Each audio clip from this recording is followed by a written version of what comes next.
So hi friends, welcome to my YouTube channel. So ప్రస్తుతం మనం ఈ వీడియోలో రేషన్ కార్డ్ న్యూ అప్డేట్ గురించి అయితే మాట్లాడబోతున్నాము. సో ఎవరైతే రేషన్ కార్డ్కి అయితే అప్లై చేశారో వాళ్ళకైతే ఒక గుడ్ న్యూస్ అయితే రావడం అనేది జరిగింది. అది ఏంటి అంటే మార్చ్ 1 నుంచి అయితే 1,00,000 రేషన్ కార్డ్స్ అయితే గవర్నమెంట్ అయితే ఇవ్వబోతుంది.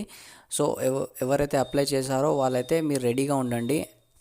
ఎవరైతే రేషన్ కార్డ్ అప్లై చేశారో మీ స్టేటస్ ఏంటి ఒకసారి అయితే కనుక్కోండి. మీ దగ్గరలో ఉన్న మీసేవకి వెళ్ళి, ఒకవేళ మీ దగ్గర టైం లేకుంటే గూగుల్లోకి వెళ్ళేసి తెలంగాణ ఎఫ్ఎస్సి కార్డ్ అని టైప్ చేయండి. టైప్ చేసిన తర్వాత మీ అప్లికేషన్ ఐడి ఉంటుంది కదా, సో ఎవరైతే ఈ మీ సేవలో అప్లై చేశారో సో దానిపైన అప్లికేషన్ ఐడి అని ఉంటుంది, దాన్ని సెర్చ్ చేసి మీ స్టేటస్ ఏంటో ఒకసారి కనుక్కోండి. సో దాని తర్వాత మీకైతే ఈ రేషన్ కార్డ్ అనేది రావడం అనేది జరుగుతుంది. సో ప్రజెంట్ అయితే ఇప్పుడు 3 డిస్ట్రిక్ట్స్కి అయితే ఈ రేషన్ కార్డ్ అనేది మంజూరు చేశారు. ఆ డిస్ట్రిక్ట్స్ ఏంటి అంటే హైదరాబాద్, రంగారెడ్డి అండ్ మహబూబ్ నగర్ వాళ్ళకి మాత్రమే.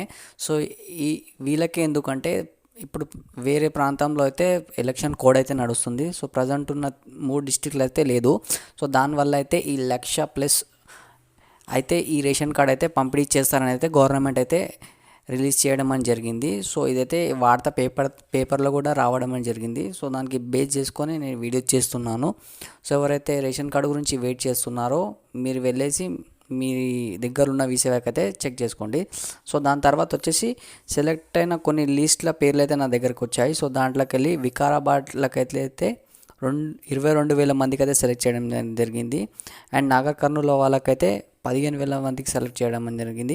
అండ్ నెక్స్ట్ వనపార్తి 6,000 మందికి, నారాయణపేట్ 12,000 మందికి, మహబూబ్ నగర్ 13,000 మందికి, గద్వాల్ 13,000 మందికి, మిర్చల్ 6,000 మందికి, అండ్ రంగారెడ్డి డిస్ట్రిక్ట్స్లో అయితే 24,000 మందికి అయితే సెలెక్ట్ చేయడం జరిగింది. అండ్ లాస్ట్ వచ్చేసి హైదరాబాద్ వాళ్ళ మందికి 287 మందికి మాత్రమే హైదరాబాద్లో సెలెక్ట్ చేయడం జరిగింది. సో గవర్నమెంట్ అయితే వీళ్ళకైతే ఇంకా సర్వే అనేది పూర్తి కాలేదంట. సో సర్వే అయిన తర్వాత అయితే వీళ్ళకి తర్వాత అంటే June 8 తర్వాత అయితే వీళ్ళకైతే ఇస్తారని అయితే చెప్తున్నారు. సో ఎవరైతే ఈ డిస్ట్రిక్ట్స్లో ఉన్నారో వీళ్ళకి మాత్రమే ఇప్పుడు ఈ మార్చి 1కి అయితే ఇస్తారు. దాని తర్వాత అయితే ఈ మార్చ్ 8 తర్వాత అయితే మిగతా జిల్లా ఏదైతే పెండింగ్స్ ఉన్నాయో వాళ్ళకైతే మార్చ్ 8 తర్వాత అయితే వీళ్ళు ఇస్తారని అయితే చెప్తున్నారు. సో ఎవరైతే ఈ రేషన్ కార్డ్ గురించి అయితే వెయిట్ చేస్తున్నారో వాళ్ళకైతే ఒక గుడ్ న్యూస్ అయితే ఇది అనుకోవాలి.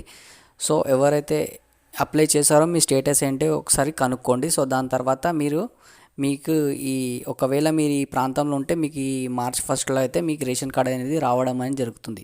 సో అంతే ఫ్రెండ్స్, ఈ వీడియో బాగుంటే తప్పకుండా లైక్, షేర్ అండ్ సబ్స్క్రైబ్ చేయండి. నెక్స్ట్ వీడియోలో మళ్ళీ కలుద్దాం. జై Hind. Thank you for watching this video.